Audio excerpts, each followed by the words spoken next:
Hello, everyone, and welcome back to People You Wanna Know podcast and another fantastic episode from our Goy You Will Enjoy season. Today's episode changed my life. I got to chat with Hamza Howidy, a Palestinian activist, writer, and outspoken critic of extremism, both political and religious. Born and raised in Gaza, Hamza's life was shaped by the realities of repression, war, and displacement. He was imprisoned and tortured twice by Hamas for his views, and after fleeing Gaza, he became a refugee in Europe, where he continues his work in exile. Hamza writes for major outlets like Newsweek and the National Post, and speaks regularly with international media, including CNN and ABC News. He's known for his sharp, honest commentary on Palestinian politics, the Gaza war, and Israeli-Palestinian relations. Now based in Germany, Hamza works to challenge anti-Semitism in Arab communities and build spaces for real dialogue between Palestinians and Jews. Through his work, he's not only rewriting his own story, but helping reshape the broader conversation around justice, accountability, and what a future beyond extremism could look like. I said this in the episode, and I'm still pretty confident that this is true, but Hamza is the first Palestinian I've ever had a full, substantial conversation with. I wish this wasn't the case, and at the same time, I'm so grateful that Hamza was willing to talk to me because my experience with him couldn't be more positive and profound than it was. For my first interaction, this was pretty phenomenal. In this episode, I really ask him all the things I've wondered about Palestinian people. How many of them actually support Hamas? Are the civilians really civilians? Has Hamza been inside a tunnel? All the things. And these may seem like stupid questions or really obvious things, but Hamza permitted me to ask everything without judgment, which means a lot. And he added a lot of fascinating context and history to really provide thoughtful, well-rounded answers. I will tell you that when I recorded the episode with him, I felt very good about it. But then when I went back to edit it and I heard my voice, the tone of my voice, I honestly broke down in tears. I realized I have this fear and anger for Islamists and radical Islam. And hearing back the episode, I just wondered, will I ever have the capacity to forgive in light of what happened on October 7th and beyond? One thing that I heard that's kind of related to this is how Douglas Murray talks about Islamophobia. Now, it's no secret that there are allegations against Douglas that he's Islamophobic, and I know that some Jewish organizations won't even work with him or invite him to their conferences because they believe he has internalized Islamophobia. Now, I've never met Douglas, and I don't know whether this allegation has legs, but what he said that I found interesting on the matter was, he said that Islamophobia is a phobia, which implies that it's an irrational fear. And he goes on to explain that his fear of Islam is actually irrational because he has seen how Islam has been hijacked by terrorism, jihad, and all these other things to where it has become a salient phenomenon in a very, very large community. I do think in some sense making this argument is playing semantics a little bit because the word Islamophobia, although it does have the word phobia in it, it's not defined as an irrational fear of Islam. It's defined as a hatred or a prejudice against those who practice Islam. Just like we have Jew hatred, maybe this is like Islam hatred. So it feels more like a deflection than an actual rebuttal from Douglas. And I do think that what is more valuable to be concerned over is to ensure that more of the Muslim world is not radicalized. And seeing the current events in the Middle East, it does make me worried that radicalization is fast and it's rampant, but this is exactly why people like Hamza are so crucial. Last thing I'll say before we get started is that Hamza mentioned to me that people criticized him for going on a Jewish podcast and asked him why he'd do something like that. He understood very clearly why now is exactly the time to go on Jewish podcasts, normalize relationships, make allies, etc. I'm sharing this so you can get an understanding for the kind of person Hamza is. And I think you will love this episode. Thank you again, Hamza. You are incredible. And please enjoy this episode.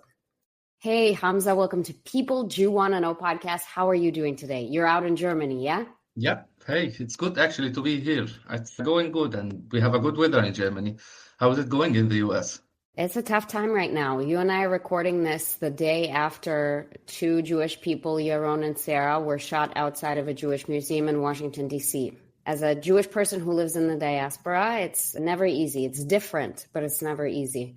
I am very excited to chat with you today, and I have been eagerly awaiting the opportunity to have a conversation with you and get your perspective. My first question for you is, tell us about yourself. What do you do, and how did you get there? Yeah, so basically, I grew up in the Gaza Strip and had, you can say, an interesting journey with fighting with the internal politics of Palestine. It just started in 2019 when I decided with a group of people to protest against Hamas. Then I was jailed, kept my head down for a few years. Then in 2023, protested again just a few months before the war, and I ended up being jailed again and in Hamas's jails. And I left Gaza with the intention of not being any part of this conflict, Palestine and Israel, or internal Palestinian politics. But you can escape the land, but you won't escape the conflict. So October the 7th happened, and I started being active again. And the main focus of what I'm doing right now, I understand that it's not in my hands to solve this conflict. It's something bigger than me. But what I'm trying to do is here in Germany to build somehow an environment between the Palestinians and Israelis, Arabs and Jews, whatever is the background, to give them a mutual, let's say, a mutual narrative. They can sit together, they can argue, fight about whatever they want, but we have some rules. And the main idea is to promote this idea of coexistence, of a two-states actually solution between the Palestinians and Israelis. But we are doing that from Germany because I think here I have a good opportunity, a good environment, security, stability, and I can't think of many countries actually where Palestinians and Israelis can sit, or Arabs and Jews can sit safely and have their full discussion. How did your personal experience influence your desire to do more advocacy?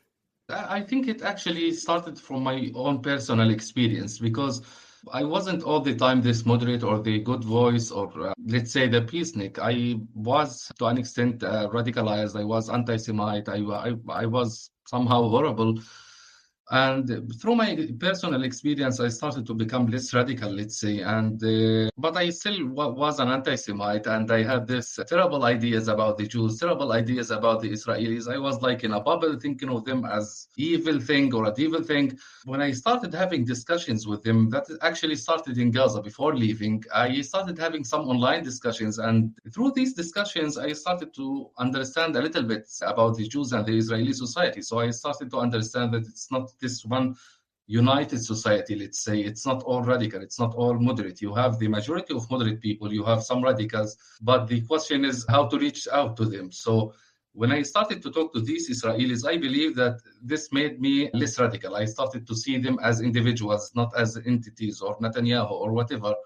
And when I came here and I found some resources, I said to myself, why should I keep that for myself? I can do that for other people because I understand my society. I understand how the people, for example, in Gaza see the Israelis. Because of the propaganda that we have, we only see the Israelis as, for example, the violent settlers or the army. And when we talk about the army, we only see them when there is like a military operation against Hamas. So it's not a nice time, let's say. So I want to take this experience and to let the people of Palestine and actually the Arabs, not only the Palestine, to see that it's not a one unity, it's different. You have a majority of moderates. Reach out to them, work with them, so you can affect, let's say, the minority of extremists and radicals. I'm curious to know about the current state of Palestinian sentiment, because this seems to be the question nobody can get a clear answer to. On one hand, we see polls like 70% of Palestinians support Hamas after October 7th. On the other side, we see things like, well, how honest are those polls? Because are people afraid to say something against Hamas? And nobody knows what people actually think, because on one hand, you have schools that are teaching Palestinian kids, if you stabbed one Jew and you had two Jews, how many do you have left? Drawn in the textbook. On the other hand, you have plenty of moderate Palestinian voices like you who understand that the only future is coexistence. What is the truth of it? Do you even know? Yeah, so I will start from the poll that you referred to, which was saying that at least 70% of the Palestinian society or the Gaza society support October the 7th and Hamas. And the interesting thing about this poll is that after a few months it was published, the IDF confiscated some documents from Hamas's tunnels that show clearly that Yahya Sinwar manipulated these polls to show a big majority for Hamas. And I'm talking that the IDF said that, not a Palestinian group or a Palestinian, but it was the Israeli army. This is one thing. The second thing is that there was a recent poll after Yahya Sinwar was killed and before his brother got killed. It was by the same institution, which said that at least 65% of the Gazans don't want Hamas. Now, this is one thing. If you want my personal opinion, I would never go for polls. I don't believe in polls, actually, because I think these polls can be understood falsely without a context. For example, the poll that was saying if the Gazans support October the 7th, you would see a big percentage supporting that. But if you went to the second question, they asked, do you believe that Hamas targeted civilians on October the 7th? Most of them said no. That's why I don't get these polls seriously, because you have to see the context of what was happening. But what I'm seeing from Gaza right now, from talking to the people right there, because I'm connected to many people in this trip, I would tell you that the majority of the Gazans right now are anti-Hamas. They are against Hamas. Even the people that we knew before the war, they were like Hamas allied, jihadist allied. Now they are anti-Hamas in Gaza. Actually, some of them participated in the protest against Hamas. I want also the people to understand it in a correct way. This anti-Hamas movement is not to be translated to a pro-Israel movement or a movement that suddenly became loving Israelis. Yes, they hate Hamas, but I will tell you that they still hate Israel. This is to be honest and to be clear for the audience, because it's possible for two things to be true at the same time. And I won't go to justify their feelings or how they think, but I would tell you that I understand it, because for many families, they were not involved in the war. Let's say they were not Hamas members or anyhow close to this war, but their families were affected. I won't say that they were targeted, but it's when they bomb a house and in the second house, one guy dies. And I understand if the family hates Israel because of that. It's reasonable. I'm not justifying, but I understand why they feel this way. They were harmed. Some people were harmed by the bombing, the displacement, and the list goes on. I would say that we have an opportunity. The Gaza society was never this anti-Hamas thing. So I think the responsibility now lies on the Palestinians and the international actors to somehow give the Palestinians the alternative, because if they hate the Hamas, they are looking for someone else right now. And if we don't give them the answer for that, maybe a new militia will come, they will start supporting it, or even after a few times, they will say to themselves, you know what, there is only the army and Hamas, let's go back to support Hamas. So it's a responsibility, actually, to give these people a moderate alternative that does not go for jihad, armed resistance, or whatever. This is super enlightening, and it's new information for me, and I'm so grateful you told me, because I would never know otherwise, right? I'm working off of limited information. Can you tell me a little bit about educational reform? Because I understood that even still, to your point, like people might not support Hamas and they also still don't like Israel. Both are true. Do you think that there needs to be educational reform for Palestinian children? Yeah, so I will take you back to 2007, actually, to answer. Mm-hmm. Before Hamas took over the control of the Gaza Strip, we had the Palestinian Authority for a few years with its school textbooks and the staff, like teachers and everything. When Hamas started its, let's say, mid-civil war against the Palestinian Authority and they started fighting them, killing them, the Palestinian Authority ran to the West Bank and never went back to Gaza. Now, Hamas took over the entire government of the Gaza Strip, not only as a militia, but also as a government. So the Palestinian Authority told their employees in Gaza to step down and not work. So Hamas needed the new teachers, they needed people to work in the ministries and the hospitals and everything, because the Palestinian Authority told its employees to step aside. So Hamas took this opportunity and they planted their teachers in the schools. And this is the problem for me more than the school book itself. And those teachers, we are talking about people who are 100% pro-jihad people, 100% people who do not tolerate any sign of moderation, not only actually not only against the Jews, but sometimes it goes after each other minorities. For example, the Christian minority in Gaza, they were going after them.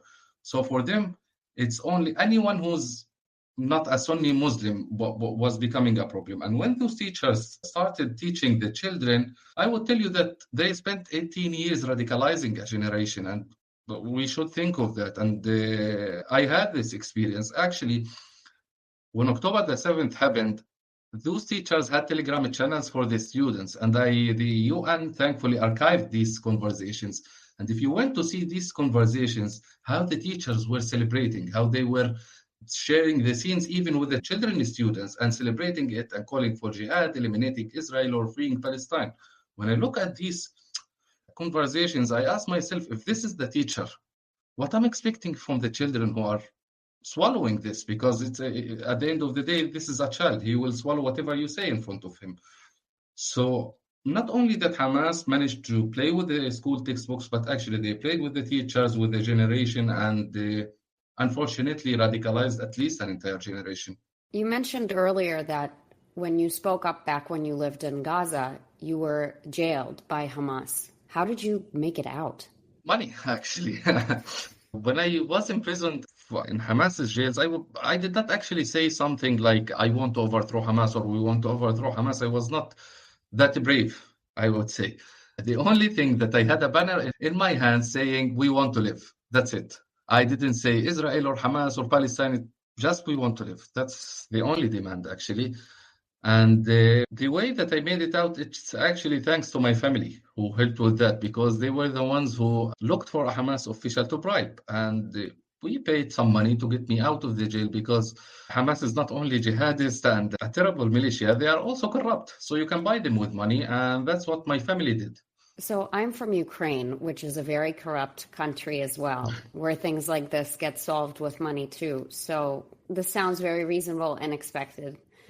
Is there anything Palestinian people can do to stand up to Hamas? Because I worry that they're stuck in this cycle of disempowerment where they can't really speak up, and it has to come from outside them. Like some savior has to come, like either an international power. How can they organize? Are you working with anybody on the ground to help empower them to try to unwind this? Maybe you can't disclose, I don't know, but I have to ask. Yeah, I mean, first of all, I am against this narrative to always portray the Palestinians as either a terrorist for Hamas or a victim, a helpless victim, needs someone to help him. I think that, yes, we lived with this victimhood and we were unfortunately aid dependent by this human rights UN organization. Everyone is paying for our education, hospitality. All the time we have an external actor who's taking care of us. And I think we should stop with this. I think that we should start taking care of ourselves, taking the responsibility, not throwing that to someone from the outside. We lived dependent on UN organizations like UNRWA doing everything for us and actually prolonging the conflict. So I think that should stop right now, and we should take responsibility as any normal society. I'm not asking for a miracle. This is one thing. The second thing is that the people in Gaza, I would say that I don't ask for anything from the people of Gaza, because I understand what they are enduring right now. Bombardment, displacement, starvation. Now there is a humanitarian aid, and Hamas is terrorism. So I would say that I won't ask too much from those people. I would actually try to help, but I would ask from the Palestinians in the diaspora and the pro-Palestinian movement in the West to at least do something for the people of Gaza. Because, for example, the people in Gaza have been protesting. We are today the 22nd of May. They have been protesting for 4 days in Khan Yunis, anti-Hamas protest, calling for Hamas to be out. And I didn't see a pro-Palestinian movement, whether in the West or in the Arab countries, saying the same demands. I didn't see a pro-Palestinian movement saying Hamas out, or Hamas should step aside, or Hamas should stop its terrorism, or to surrender, actually, which what the people in Gaza are calling for. So I want those people to start reflecting on the Gazan demands, not to go with their selective narratives of and maximalist demands of raising Israel or destroying the Zionist entity or whatever bullshit they say in these protests. So I think there is a responsibility on the pro-Palestinian movement in outside of Gaza, and also on the Palestinians on the diaspora who had the resources actually to help the people in Gaza. And for me, actually, yes, I did not leave Gaza to just forget about it. I continue to care about it. I continue to work for a better future in Gaza. I'm not sure if it's good to disclose that, but yes, I'm connected with the people, and we are trying to protect them during the protests and to form the protests in good places. We are not politically attached to anyone. We are just trying to help those people survive. Yeah, that makes sense. And you can tell me if I'm wrong or if it's not my place to say this, but I am concerned that the pro-Palestinian movements in the West, many of them, not all, but many of them, they're motivation is to destroy Israel, not to help Palestinians. And it's very, very obvious when you look at what they speak up about, what their talking points are, how they organize their meetings, their rallies. And it's such a disservice to Palestinians. It's truly, some of the Free Palestine movement has set back Palestinian self-determination 20, 30, 40 years. That's how damaging some of these groups are. And it's really heartbreaking. Yeah, I mean, we were just talking about the murder of the two Israeli diplomats in the DC, and the murderer chanted after he killed them, "Free Palestine."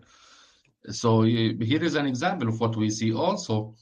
Another example for the audience to understand the hypocrisy of this movement. For example, when one of the organizers of the pro-Palestine movement in the US, Mahmoud Khalil, when he was arrested for incitement to violence and hatred speech in Columbia University, you saw the protest from DC to London to actually other countries other than the US supporting him. But when actual Palestinian from Gaza protest against Hamas, he ends up being tortured to death. I'm talking about Uday Nasser Rabai. He was literally tortured to death.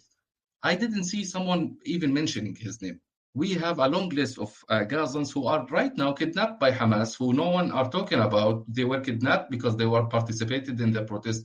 We don't have any information about them, and I tried to talk about them online, but when you see the pro-Palestinian movement, they do not even mention the event. So you can see the hypocrisy for them, because they are looking for someone who's spilling the selective narrative that they want to promote. It doesn't matter for them if he was a Palestinian, Israeli, or from a banana republic. As long as you say what they want, you are the superhero for this movement.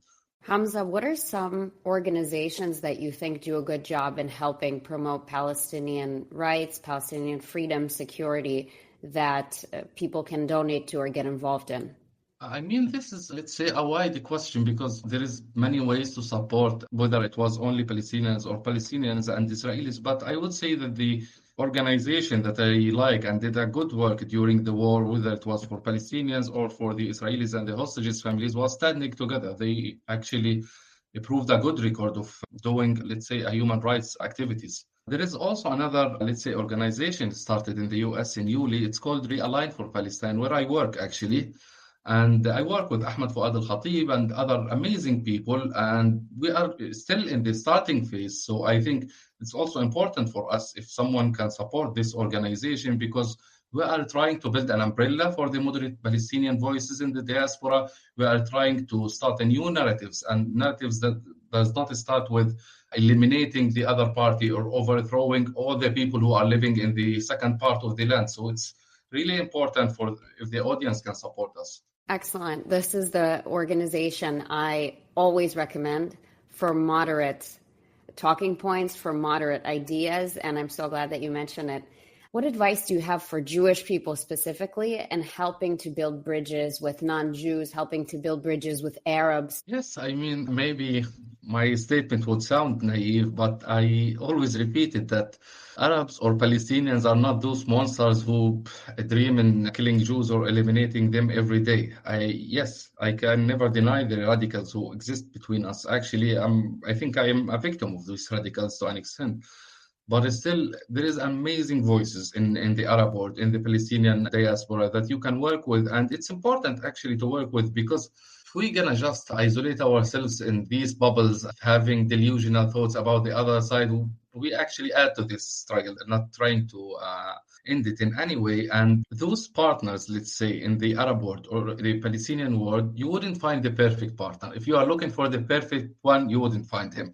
Yes, you might disagree with Hamza on lots of topics, but I think that you should consider him as a partner or as an ally. You are not looking for a robot who says whatever you believe in, because unfortunately I'm seeing this pattern sometimes online of some people claiming that they work for the peace movement, but when you listen to what they are, just repeating whatever one of the sides is saying.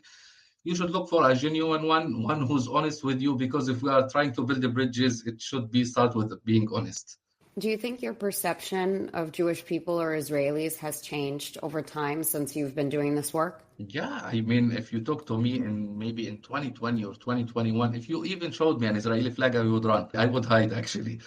Yes, it changed.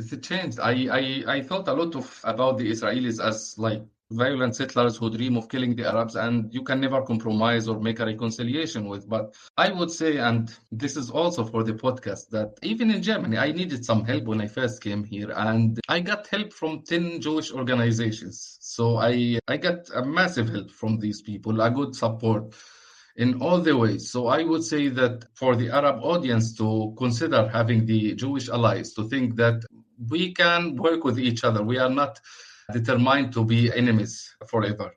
I want to share something that happened recently that I didn't know whether to be embarrassed about or whether it had any truth to it, but I was so sad that it happened. So just a week ago was the Israel Day Parade in New York, where 40,000 Jewish people march through the streets with Israeli flags and celebrate. And it happens every year. It's been going on for like 60 years, I think, this parade in Manhattan. And it's always very safe, full of security, no problems, police everywhere. And so different Jewish organizations march together. Everyone's wearing shirts representing their organization. And after the parade, usually there are a lot of people still on the street going to get lunch or whatever, coffee. And so they're all dressed in the Israel Day Parade clothing. And my friend and I went to get lunch after, and we were dressed obviously in shirts that said like Israel Day Parade or names of Jewish organizations. We had pins and stuff. My friend had an Israeli flag around her, and we're walking through the streets of Manhattan. And right behind us are two women in hijabs, and they're walking very close to us. They're just talking to each other, just like my friend and I are talking to each other. But we saw that they were walking behind us, and we paused and we moved out of the way and we let them pass, because both my friend and I, Jewish, we looked at each other and we're like, we don't feel comfortable with these visibly Muslim women walking behind us, because what if they try to start an altercation? And I was so ashamed that this is how I felt, because nothing about them should lead me to think that they are a danger to me. All I saw that triggered me was the fact that they were wearing a hijab. That's it. And I was just so like, why do I feel this way? You know, it shouldn't be this way. I aspire for a day where Muslims and Jews can walk together, me with my Israeli flag, them with whatever Arab flag they want. And we don't have to be like awkward about it, you know? And I just wonder, as they were walking behind us, did they feel like we felt, or was it just us? And it was just such an icky feeling that I had about myself, about the situation. It was horrible. Yeah, I mean, I can imagine and I can understand, because I think we are all between the age of 20 to 40. So we spend most of our days on our phones and social media, scrolling and seeing the news. And unfortunately, these social media platforms became something more than talking about the news. They are actually, in a way or another, inciting this feeling about the other side. If you went, because of this algorithm thing, if you, for example, went into the Pro-Palestinian account, I have an account that I use, it's full Pro-Palestinian, you would see all the kinds of incitement that makes you feel uncomfortable, not only if you saw an Israeli, but it actually extends to the Jews, it extends to other people. And I can imagine that the same applies for the Israelis. If you are seeing all the time bad stuff about the Muslims, all the time bad stuff about women with hijab, and it affects us, whether we felt it or not. Yeah, for sure. And I wonder, with the current state that we're in the Middle East, do you have any wishes for how the conflict would resolve itself? Specifically, what do you wish for the Palestinian people, those in Gaza, who have been going through literal hell since October 7th, who have lost everything? They're coming back to a parking lot. Yeah, the most important thing to wish and to work for right now is to end this war, because it lasted too long, and I think this is enough for the Gazans, for the hostages' families to have their sons back, because we are talking about people who did not see their sons for almost 2 years right now. So it's important to end this misery that's happening for the two sides. And also I wish, and even for a new leadership for Israel and for Palestine, because I can't see any of them making peace actually right now. So I think those are two cornerstones. Then for the Gaza Strip to be rebuilt, because at the end of the day, this is the city where I grew up and know everything. So I don't want to see it trouble. I want to see it a good, flourishing city that I can go from Gaza to Tel Aviv to Jaffa in the same day and then go back to my home in Gaza. So I want that day to happen. We are not determined to be like these enemies. It happened actually in the 90s. My father was talking to me that he was going to Tel Aviv and going back to Gaza the same day, and it was fine. So I want this day to happen. I won't say that the conflict is going to be resolved in a few days, but I would say that we can downsize this scale of violence and hatred. Have you ever been inside a tunnel, or it's really only Hamas operatives that would get to go in there? It's actually a dangerous thing to even think about in Gaza. You can never do it. And if they knew that you did such a thing, it's a very big problem to anyone. I know this might seem like a stupid question to you that I asked, but I think it's important for people to know, because I think a lot of Jews think that like all people in Gaza have access to these tunnels and they're like all in on it and everybody's in on it and civilians know. I mean, there are civilians that harbored the hostages, for example, but I don't think they have a choice. Like if Hamas comes to you and says, I'm going to need you to hold this hostage for me, you can't really say no. Yeah, I mean, I will tell you a story about the tunnels. Actually, in 2021, I was in my home in Gaza, and there was this military escalation between Hamas and Israel. Something normal, we got used to that. So I was just in my bed scrolling on my phone, and suddenly the bombardment started for the first time in my neighborhood. And it was weird for us because my neighborhood is known like to be this wealthy neighborhood that has nothing to do with the arms. So we were just moderate people, and it was intense, and it was actually in the street next to mine. I waited until the bombardment stopped and then went out to the street, seeing dust, and then looked to the street and seeing the holes of the tunnels. And we realized that our home was literally, there was not only a tunnel, but it was a military command room underneath us. So you can imagine that I lived there for 26 years. I had zero idea that there is a tunnel underneath my house. I would have left actually if I knew. Your parents didn't even know? Nobody knew that there was this happening under your house? No one, I would say from my family, no one even had an idea that there is it's this, you can consider it the Beverly Hills of Gaza. You know, it's not about violence, it's a normal neighborhood. Then we found out that it wasn't only a tunnel. I remember it was like a command room or something big for them. And we were shocked, like, what the fuck, that was underneath our house. So you can imagine, this is one thing. The second thing, even if I knew and I dared to step inside the tunnel, this might be a death sentence for me, actually, by Hamas. They would kill us for that. And the third thing about the hostages, let's be clear that Hamas never trusts anyone, whether he is a Gazan or whatever, because they understand that Israel has some spies in Gaza. They understand that for sure there are spies for Israel inside Gaza, so they cannot inform anyone about a hostage's location, because they might doubt that he might be an Israeli collaborator, he would report us, so they do not trust anyone. But they have them, you can say, an extended families for their members who they trust in a way or another, who they know in a way or another, so they keep the hostages with them. I'm not saying that there was zero civilian involvement. There was, but it's something little that we shouldn't exaggerate to that extent, because Hamas never trusts anyone. That's a good point. So back when the second ceasefire deal was enacted and there were multiple phases, a lot of Jewish people did not support this ceasefire, the second one, because the concessions that Israel had to make seemed really unfavorable to Israel. And many people believed that it would be easier to recover the hostages with continued military operation instead of diplomatic means. And of course, all the hostage family members, all the hostage negotiators were like, no, if your goal is to bring the hostages home, the best way to do it, the most effective way to do it is the diplomatic way. The other ways don't work. And so there was this debate. And ultimately, the deal broke apart on phase 2, as we know. From what I understood, it was one of those things where like Hamas broke the deal and Israel could decide whether to accept the break and continue with phase 2 or reject. Of course, with the current administration, they saw that there was a break. They were like, great, now we don't have to keep going with the shitty deal. We can keep fighting. And of course, now it's apparent that no additional hostages have been recovered, with the exception of Edan Alexander, who is of no credit to the Israeli government. It is only with the help of the American government that he was recovered. So something that I've had to come to terms with is accepting that these promises of military operations from the Israeli side to recover the hostages, it's all completely untrue. No additional hostages have been recovered. And that, unfortunately, our only option is a diplomatic route. I wish we had more options on the table for us to take these hostages back, but that the only option is a diplomatic one that requires horrible concessions, arguably from both sides. So it's been a very difficult thing to come to terms with, and horrible moral dilemmas. Yeah, I mean, when the ceasefire agreement, the previous one, was published, I remember that I wrote on Twitter from day one that this ceasefire deal is determined to fail in any way, whether Hamas did something or Israel did something, it is determined to fail. Why?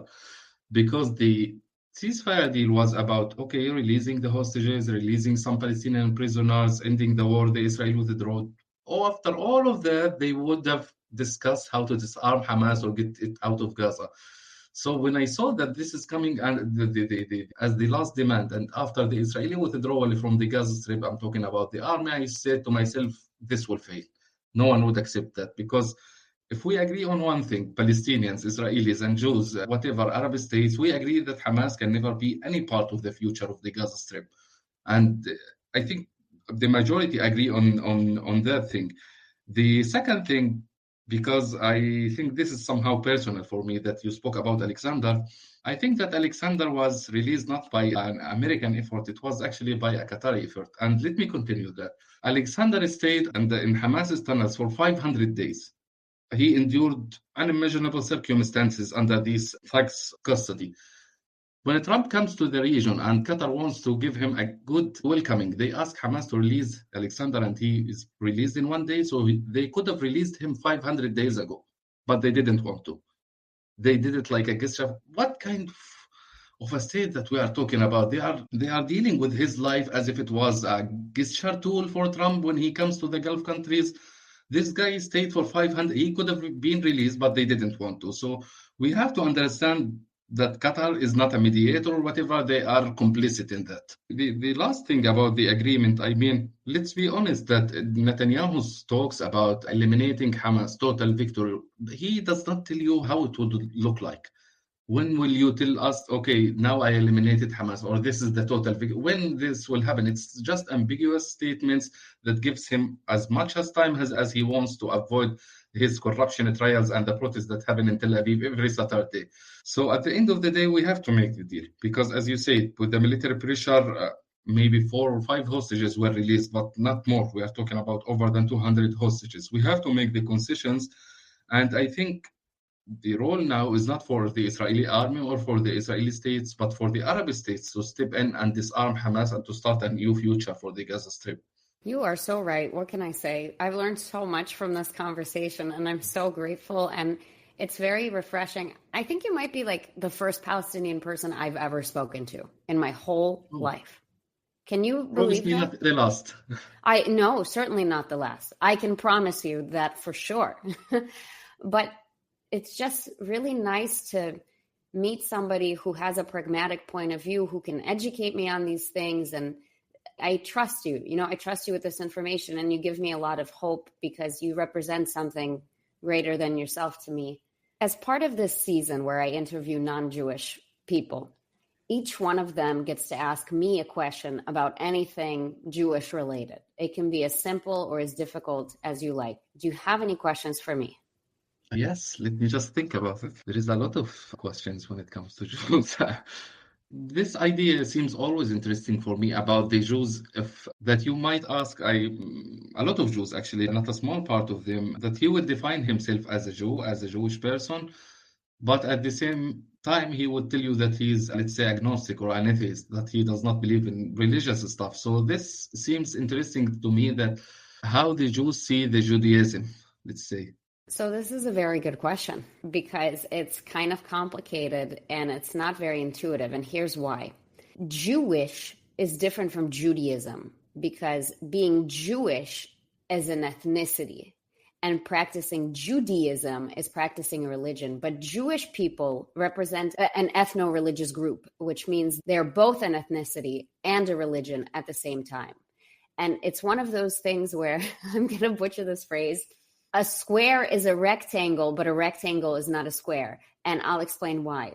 So when you are born Jewish, if you take my DNA, it will say 75% Ashkenazi Jewish because the other 25 is Eastern European because I'm Ukrainian. Mm-hmm. So no matter what I do, I could become a Muslim tomorrow. When you take my DNA, it will always say 75% Jewish because that is my ethnicity. But my religion is something that I can choose. And that's why there are Jews who say, I'm Jewish, but I'm atheist, because their ethnicity says Jewish, their DNA says Jewish, but their belief system in their mind is something other, such as, I'm atheist, I don't believe in God, for example. But if you ask a religious Jew, such as an Orthodox Jew, they believe that being Jewish requires the practice of Judaism, requires that you believe in God. So what they would say is, yeah, there'll always be a Jew ethnically, but halachically, they don't practice Judaism, so we wouldn't consider them. So it's a weird thing where the Jewish people are so old that they predate the concept of modern religion.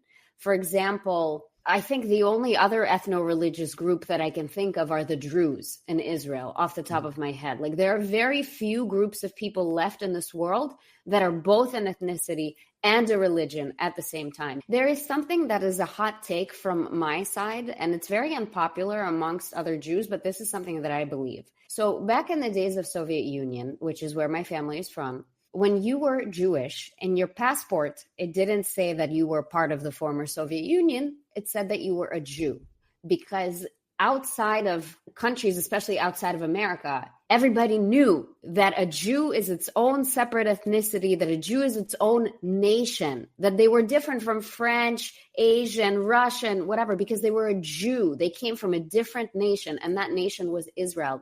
So they would put in the passport that this person is Jewish, but they didn't do it unintentionally. They did it to find the Jews and persecute them. So it was done for negative reasons. And so it scared all the Jews. And now Jews are very reluctant to self-identify anywhere as Jewish, because historically it was always used against them to find them, to round them up, and to kill them, right? Especially in the times of the Holocaust. But I believe that when you fill out your form, what ethnicity you are, I should be able to put Jew, because I'm not Caucasian. I'm not Middle Eastern.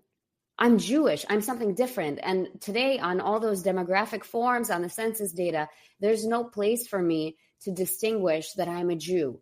And it perpetuates this narrative that Jews are not their own ethnicity, that we are somehow white or something else, but certainly not our own nation, but we are our own distinct nation, indigenous to the land of Israel. Yeah, I mean, interesting. A few weeks ago, I was here in Berlin, because of also in Berlin today.